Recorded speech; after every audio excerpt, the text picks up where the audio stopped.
Hello, everyone. This is the Cricket Forum, your place for the latest news, views, rumors, and all the happenings in cricket. This is the place to be.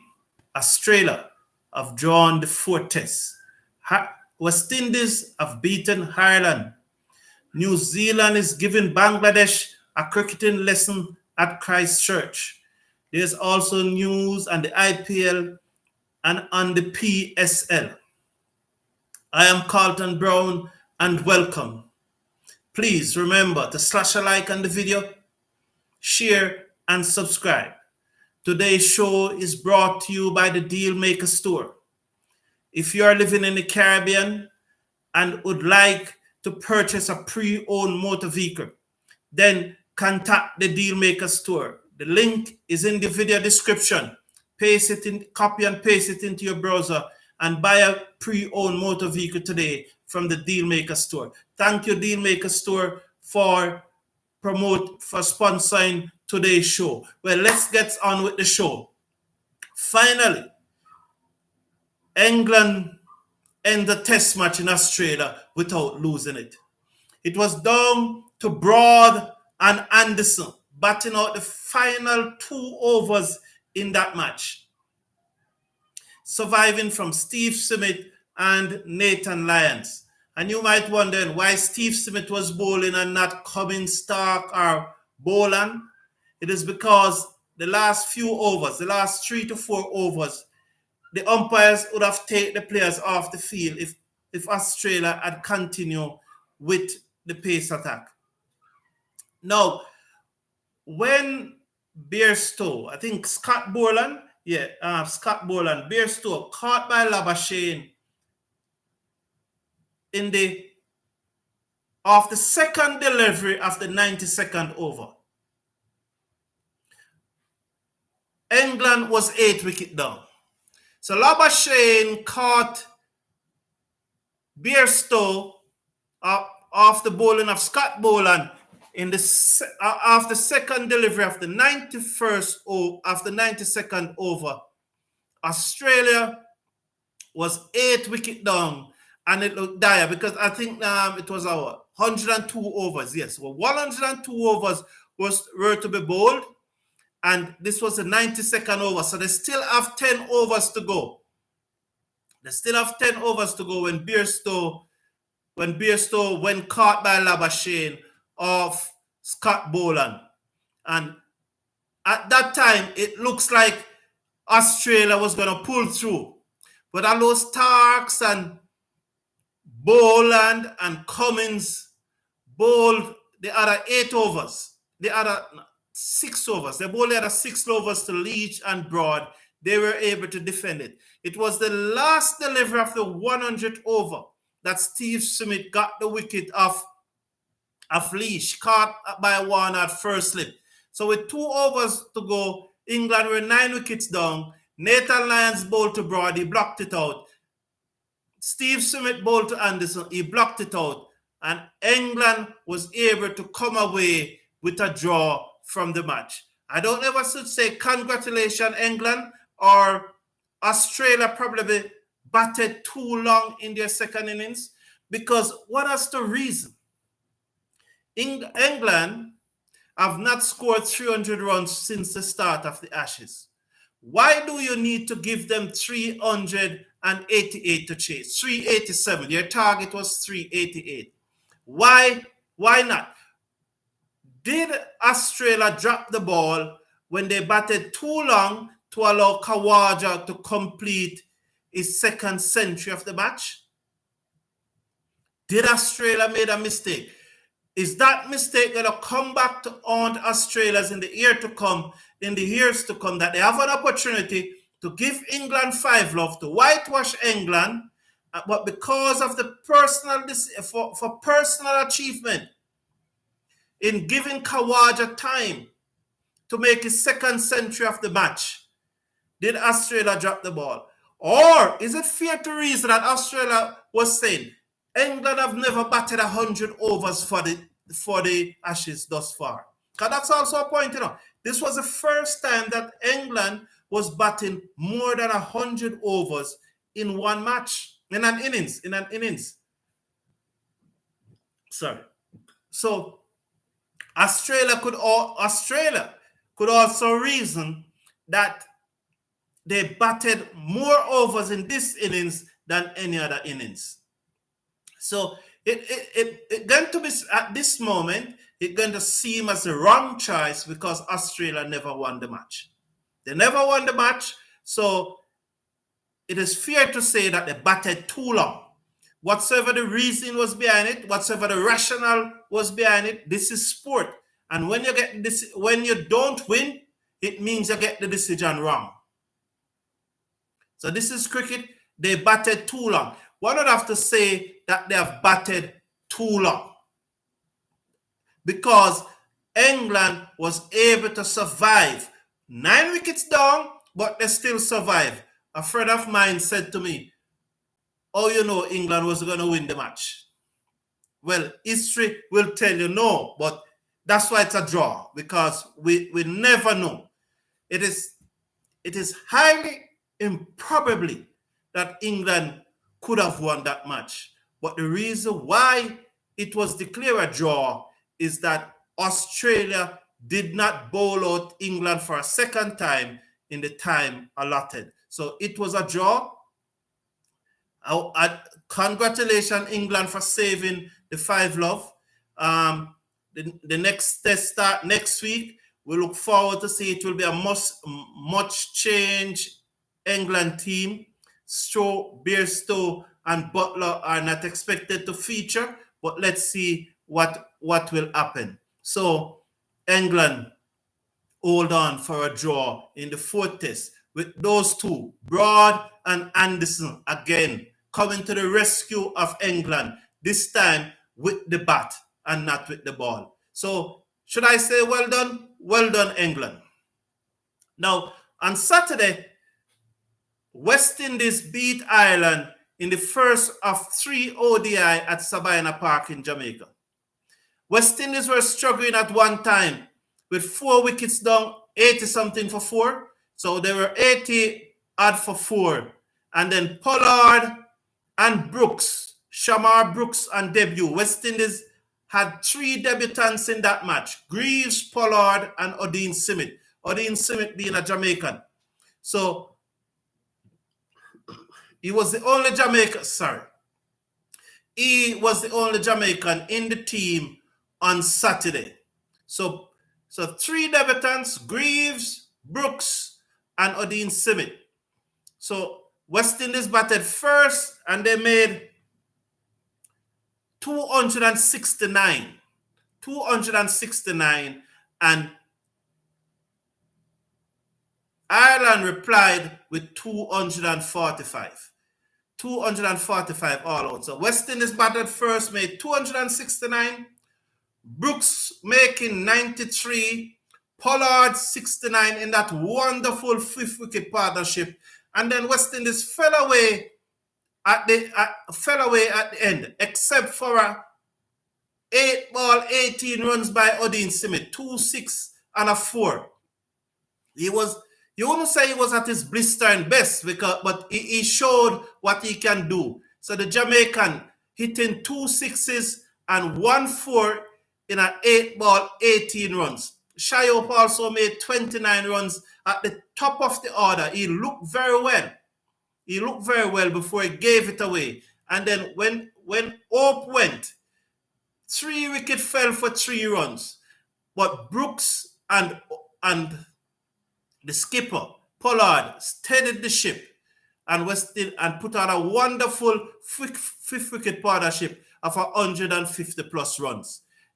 When Pollard out, the innings then fell away again, and except for that quick fire 18 runs at the end from Odin Simmet, West Indies were able to post 269 all out. They had 7 deliveries remaining. They did not bat their 50 overs. Ireland, in their turn of bat, although they lost Porterfield, who was an average of less than 12 runs against the West Indies. Porterfield average in ODI is less than 12 runs against the West Indies. He made ducks. Hussein cleaned him up leg before, thinking the 3rd over. So Porterfield, didn't trouble the scorers. As I said earlier, his record against the West Indies is a very poor one. But then Matt Bryan, who got 2 wickets in West Indies innings, I think 2 for 36 in West Indies innings, Matt Bryan, 2 for 52. Sorry, 2 for 52 in West Indies innings. He was promoted to number 3. Matt Bryan, that was a promotion because, as you know, Ireland team were missing Sterling, Simpson, and 2 other players. Two other players. The name not coming to mind now, but they were missing about 4 players, all due to COVID related. 2 of these COVID related issues were from their tour of the US because they were coming from the US to the West Indies. So 2 of those issues were from the US, and 2 of them were Friday night in Jamaica. So they were missing 4 of their players. So Matt Bryan was promoted to number 3. Now, he and the skipper, Balbirnie, they were putting on a good-looking partnership, 50-odd runs. Good-looking partnership. And the fastest bowler in the West Indies team, Odin Smith, asked to do a job. He came in and he bowled aggressively. He were asked to rough up their batsman. Unfortunately, Matt Bryan caught one flush in the helmet. And he was to leave the field for a concussion. So that was sort of a breakthrough because Matt Bryan had looked set and he and Balbirnie were really playing well. But Odin Smith came on and showed some aggression. It is said that Odin Smith was having issues with his shoes, that he did not get the gears from his sponsor, and so the size 12 was too tight, and the size 13, his feet were sliding in the size 13. So he had a little issue with his feet, but he were able to deliver. He still was the fastest bowler on show for the West Indies, bowling at above 140 km per hour. So unfortunately, Matt Bryan caught one on the head and had to retire earth for concussion. He was replaced by Rock, who batted later in the innings as a concussion substitute, but Rock did not do so very well. So if you look at the scorecard, you will see 12 Ireland batsmen batting. It is because Rock replaced Matt Bryan as a concussion substitute. So you will see at number 12, Rock, although he didn't bat at 12, I think he batted at 8, but at number 12, you'll see Rock. He was a concussion substitute for Matt Bryan, who was hit flush on the badge by Odin Smith and had to retire earth because of concussion issue. After that, though, Tecker joined Balbirnie, and they were building a steady partnership, and it looked all over. The West Indies bowling attack looked ordinary again. They were just picking off the singers, and it appears at that time it was going to be an easy win for Ireland. But then again, Shepherd got the breakthrough. Shepherd got Balbirnie caught behind. But what happened in the previous over went a far way in Balbirnie being dismissed. Odin Smith again, working up some pace, hit Balbirnie on the helmet grill. And I think that ruffled him. That got him agitated. It got him flustered. And in the next over, he gave it away. He played a shot that he probably would not have played if that ball did not struck the grill of his helmet. So the enforcer rule that West Indies is asking Odin Smith to play with his speed. It seems in some way that it pays off in that match to get the breakthrough. So in the next over, Shepherd got Balbirnie caught by Hope for 70 yard. He made 70 yard. How many Balbirnie made? I don't have the score there, but he made 70 yard. So Balbirnie made 70 yard. And then in the very next over, bowled by Odin Smith, he got rid of Tector, caught on the third man boundary. And this showed that they became flustered enough. Because why was Tector running down the wicket towards Odin Smith? They get flustered. they got flustered by the pace of Odin Simit rattled the Ireland batsmen. They became flustered. And so in the very next over, Tector went caught at third man, tapped the ball to third man. The pace of Simit taking it to third man. So Ireland lost 2 wickets in 2 overs, and then West Indies was clinical from there, very clinical. And eventually, so Ireland lost their last 9 wickets. They moved from 165 for 1 to 245 all out. 165 for 1 to 245 all out. They lost the last 9 wickets for 80 runs. And that was clinical by the West Indies. In any cricket, at any level, when you get 9 wickets for 80 runs, you are clinical. Especially that Ireland was cruising towards a win before the big breakthrough. The breakthrough. So that was well done by Ireland. The rain is coming down outside. I am hearing it on the roof. So that was well done by the West Indies for picking up 9 wickets for 80 runs. Joseph got 3, Shepherd got 3, Odin Simit got 1. I think Odin Simit got 2, Hussein got 1. Who else got the other one? But I know. But Shepherd got 3. Shepherd got 3 for 50. Joseph 3 for 55. Odin Simit 2 for 26. West Indies won the match. So congratulations to West Indies on taking a 1-0 series lead. The next match is tomorrow, Tuesday, the 11th of January, and it will be played at Sabina Park. So we're looking forward, and the government of Jamaica have said that there was a misunderstanding because they did not ban media from the match. And again, it appears that there was a lack of communication between the CEO of Jamaica Cricket and the CEO of West Indies Cricket. And I heard Courtney Francis apologizing to CWI that there was some miscommunication on his part. So the media is allowed to go into tomorrow's game and report. Now, New Zealand. I spoke about the green top. The green top that New Zealand was preparing in Christchurch for the second test.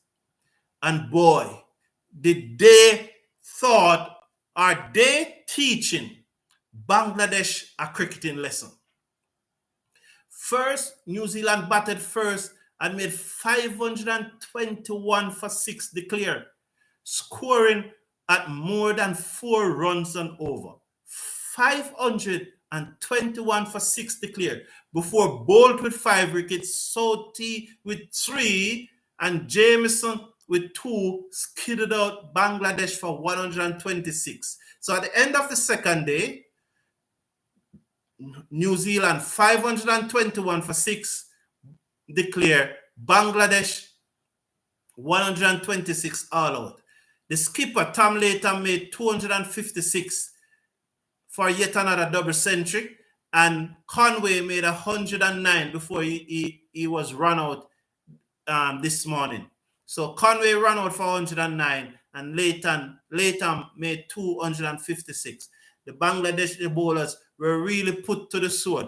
So they're getting a cricketing lesson, and this is Ross Taylor final. It appears that Ross Taylor has played his final test innings, because I'm sure with the New Zealand bowlers getting a chance to rest tonight, then they will impose the follow-on come tomorrow morning. I think they're going to impose the follow-on in the fact that they would have rested, and they would have, and the Bangladeshi innings was so short.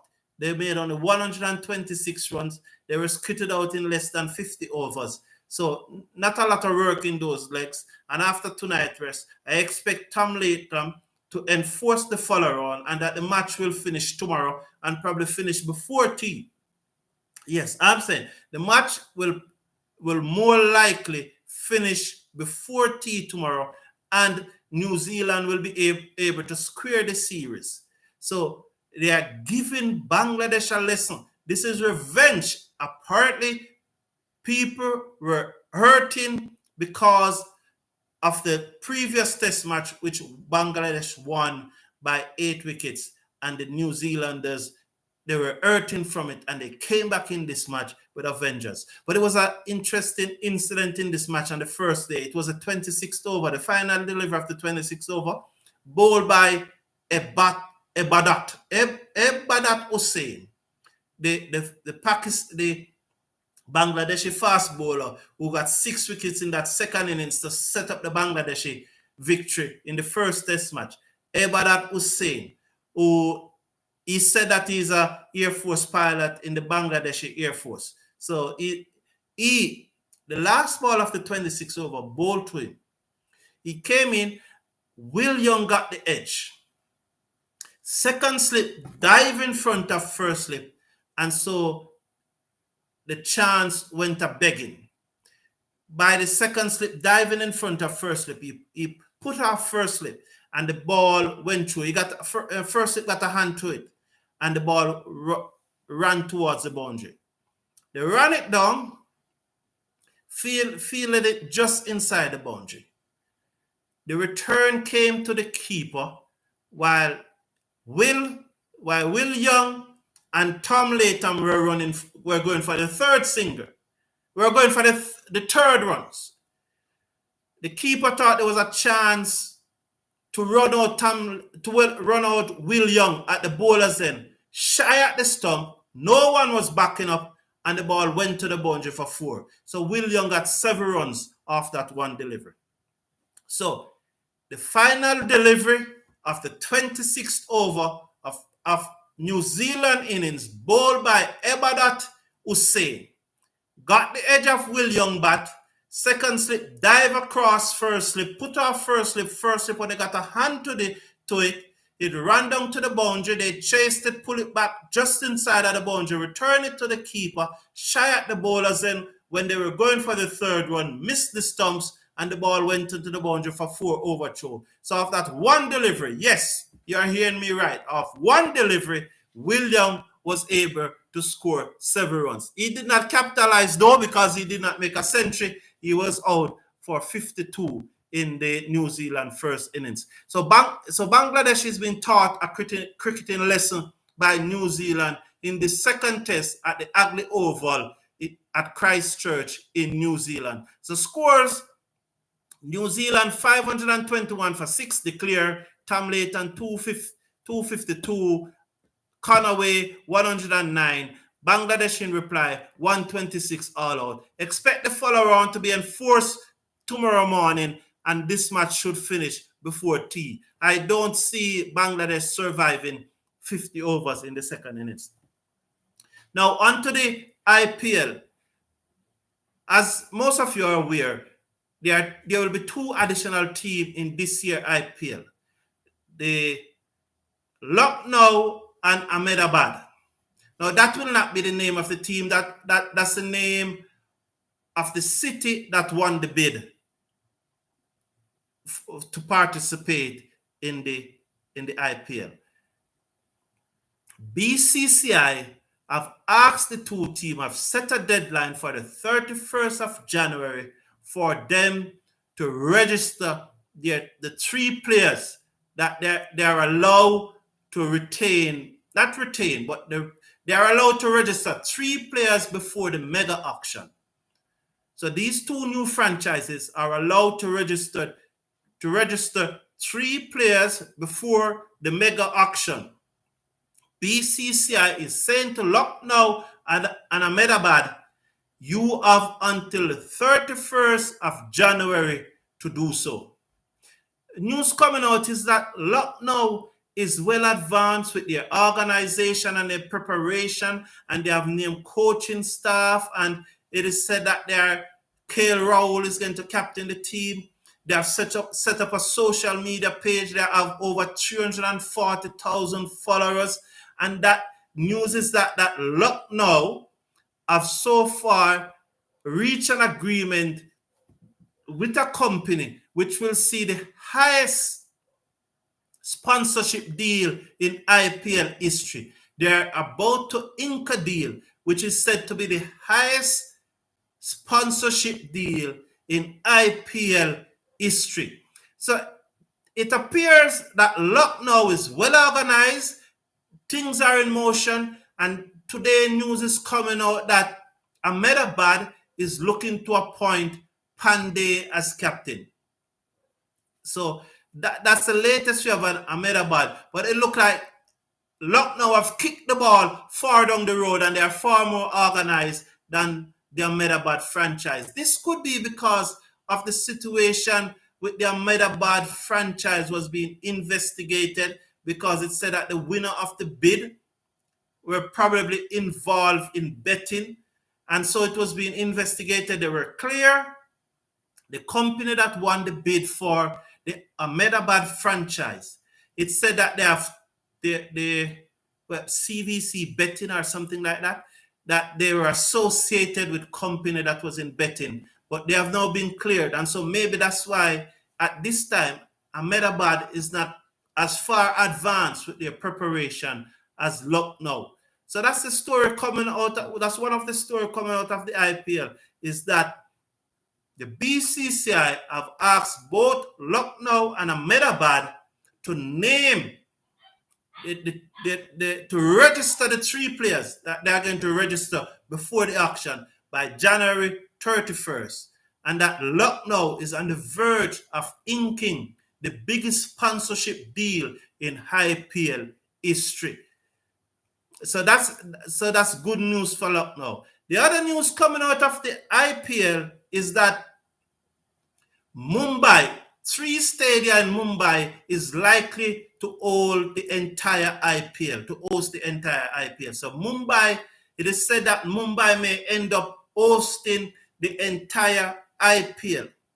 Now, my view on the COVID situation is that I believe that by April, and when I say April, there's a view out there that BCCI may even bring the IPL forward. I don't know how possible that is, but it is rumored that they may bring the IPL forward. But BCCI is saying that they're on top of things and they will be able to adapt in any way possible. They will be able to adapt. So there are options out there.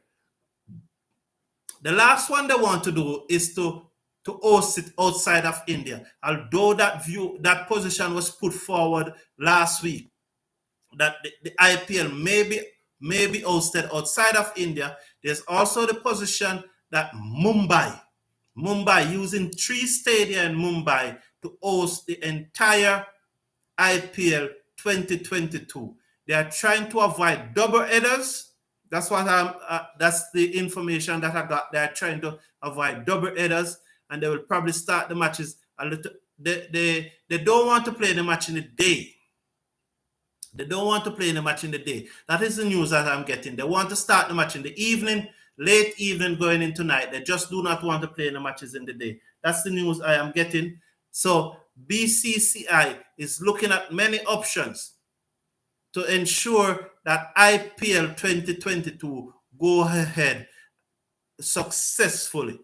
So Mumbai, the latest thing now that Mumbai may host the entire IPL 2022. Now, interesting news in Pakistan.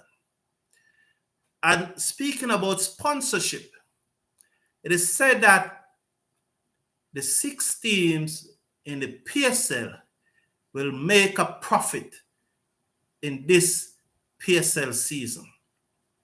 Now, what has happened is that Ramiz Raja, the new chairman of the Pakistan Cricket Board, have sat down with the PSL and they have worked out an agreement where 95% of the sponsorship money will go towards the franchise. 95% will go to the franchise and 5% to the PCB, which is only fair. It's only fair because it's the franchises who are putting up the money to host the tournament. And furthermore, the franchises has to pay a fee to the PCB.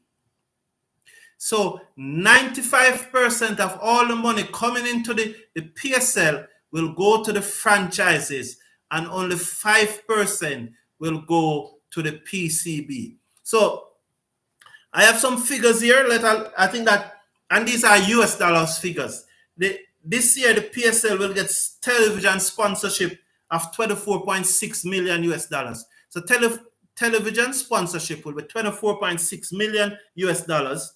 Sponsorship will be 19.8 million US dollars.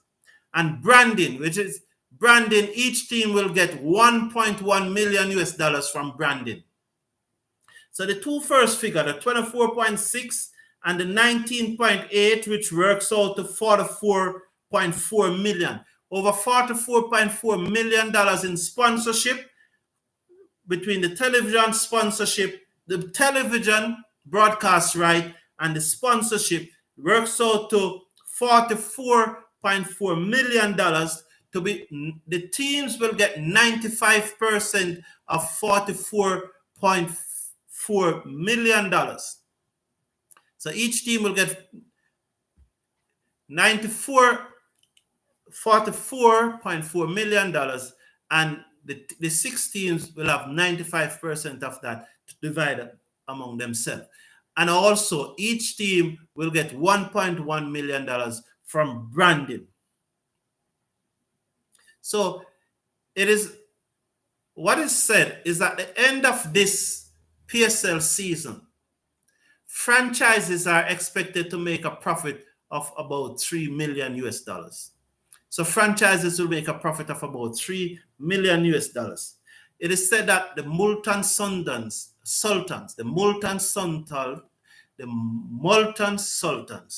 the team of Odin Simit and Ravman Powell, I heard now that Odin Simit contract have been cancelled. And they have signed Jason Charles as a replacement for Odin Simit, because Odin Simit will have West Indies duties during that time. And the West Indies Cricket Board decided not to give Odin Simit a NOC. So Odin Simit will not get a NOC that will allow him to play in the PSL, because West Indies are saying that they need him to play in the series against England and India. So he will not be able to go to the PSL. So I heard that Johnson Charles have been signed as a replacement for Odin Simit. Ravman Powell will be playing in the T20s. He have his contract partially cancelled. So Willie from England have partially replaced Ravman Powell at the Multan Sultans. So Odin Simit did not get an NOC from the West Indies Cricket Board to go and play franchise cricket for the Pakistan Super League. This is a developing story, and we need to watch it and see where it goes. We all know it's about loyalty to West Indies cricket and about securing your financial future. And there's a balance. You need to strike that balance, loyalty to West Indies cricket versus your financial future. And there's a balance. There must be some way where you can play franchise cricket and represent the West Indies. There must be some way to work out that. You probably will not be able to play all the franchise games that you want to play, but at the same time, West Indies should probably allow you to play some of those franchise games, because they know that you have to secure your financial future. So Odin Simit did not get an NOC to participate in the Pakistan Super League, and is being replaced by Johnson Charles at the Multan Sultans. So it is said that the Multan Sultans and the Lahore Qalandars, both those teams will not necessarily make a profit from this year PSL. All 6 teams will make a profit, but those two, the Lahore Qalandars and the Multan Sultans, because they have owed a PCB over 5.6 million US dollars each, 5.6 million US dollars each, and those money will have to be paid over. they might still come out of this tournament without a profit. But the other 4 teams are expected to make a profit. So the PSL, the 6 franchises in the PSL are each expected to make a profit of $3 million US each, except the Multan Sultans and the Lahore Qawandas because of money they hold to the PCB.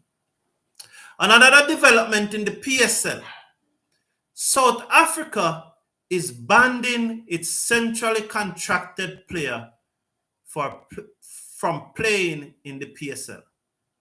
Yes, South Africa is banning its centrally contracted player from playing in the PSL. There'll be more updates on this. This is another story that we need to watch. We need to watch the NOC situation with one of West Indies' most exciting young talent, Odin Simit, and the story in South Africa banning their centrally contracted player from play in the PSL. Thanks everyone for tuning in. And please remember to slash a like on the video, share and subscribe. And thanks to the Dealmaker Store for sponsoring today's show. So if you are living in the Caribbean and need a used motor vehicle to buy, please, the link is in the video description. Click on the link, contact the Dealmaker Store and purchase a used motor vehicle from them. Thank you, Dealmaker, for sponsoring today's show. And please remember to slash a like on the video, share, and subscribe. And until tomorrow, this is Carlton Brown saying have a great day and goodbye.